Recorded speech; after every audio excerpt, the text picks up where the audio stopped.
Job కార్డుల్లోకి బూచోళ్ళు అంటూ ఈనాడు ఒక కథనాన్ని ప్రొజెక్ట్ చేసింది. గత ప్రభుత్వ హయాంలో వైకాపా పెద్దల అన్నతో ఉపాధి హామీ పథకంలో అధికారులు క్షేత్రస్థాయి సిబ్బంది కుమ్మక్కాయ అందిన మేరకు దోచుకున్నారు. ఈ భాగవతాలు ఒక్కొక్కటిగా ఇప్పుడిప్పుడే వెలుగులోకి వస్తున్నాయి. పనుల కూలీలు రాకపోయినా సిబ్బంది దొంగ మాస్టర్లు వేసి వేతనాలు స్వాహా చేస్తున్న ఘటనలు ఇప్పటివరకు చూసాం. స్వాహాకారులు మరో అడుగు ముందుకేసి ఉపాధి జాబ్ కార్డులోకి ఇతర ప్రాంతాల్లో ఉండే తమ మిత్రులు బంధువుల పేర్లు చేర్చి దొంగ మాస్టర్లు వేసి లక్షల జేబుల్లో వేసుకున్నారు. నెల్లూరు జిల్లాలో వెలుగు చూసినటువంటిది ఇలాంటి కుంభకోణం. ఇతర జిల్లాల్లోనూ అక్రమాలు జరిగాయన్న సమాచారంతో కూటమి ప్రభుత్వం అప్రమత్తమైంది. హనుమానవరం జిల్లాలో అధికారులు తనిఖీలు చేపట్టారు. ఉపాధి కూలీల జాబ్ కార్డులోకి ఇతరుల పేర్లు చేరుస్తున్నారు.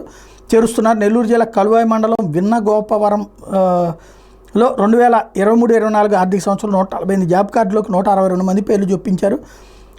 వీళ్ళంతా ఇతర మండలాల్లో ఇతర జిల్లాలో హైదరాబాద్లో ఉంటున్నారు. కుంభకోణంలో కీలక సూత్రధారికి వీళ్ళంతా స్నేహితులు బంధువులు. 10,586 రోజుల పాటు వీళ్ళు ఉపాధి పనులకు హాజరైనట్టుగా దొంగ మాస్టర్లు వేసి 25.5 లక్షలకు పైగా వేతనాలు స్వాహా చేశారు. జాబ్ కార్డులో చేర్చిన వాళ్ళ బ్యాంక్ ఖాతాలకు వెళ్ళిన వేతనాల్లో నుంచి వారికి కొంత ఇచ్చి మిగతా మొత్తాలను సిబ్బంది వెనక్కి తీసుకుని స్వాహా చేశారు.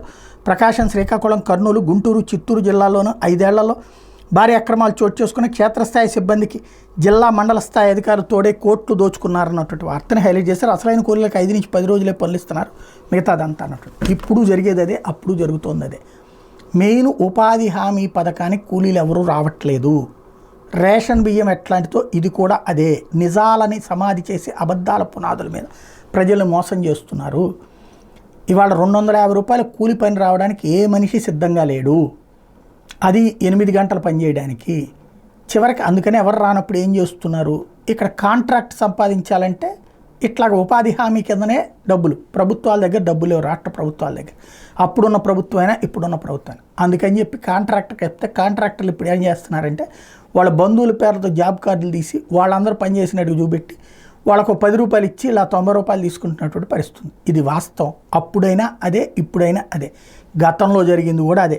ఉపాధి హామీ పథకం అనేది పందికొక్కుల్లా తింటున్నారని ఆ రోజుల్లో రాజశేఖర రెడ్డి విమర్శించి బిగించేస్తే, దున్నపోతుల్లా తింటున్నారంటూ తెలుగుదేశం విమర్శిస్తే, ఎప్పుడు జరిగిన ఉపాధి హామీ పథకం అనేది ఒక పెద్ద హంబక్ ఫార్స్, అంతకుమించి మరేం లే.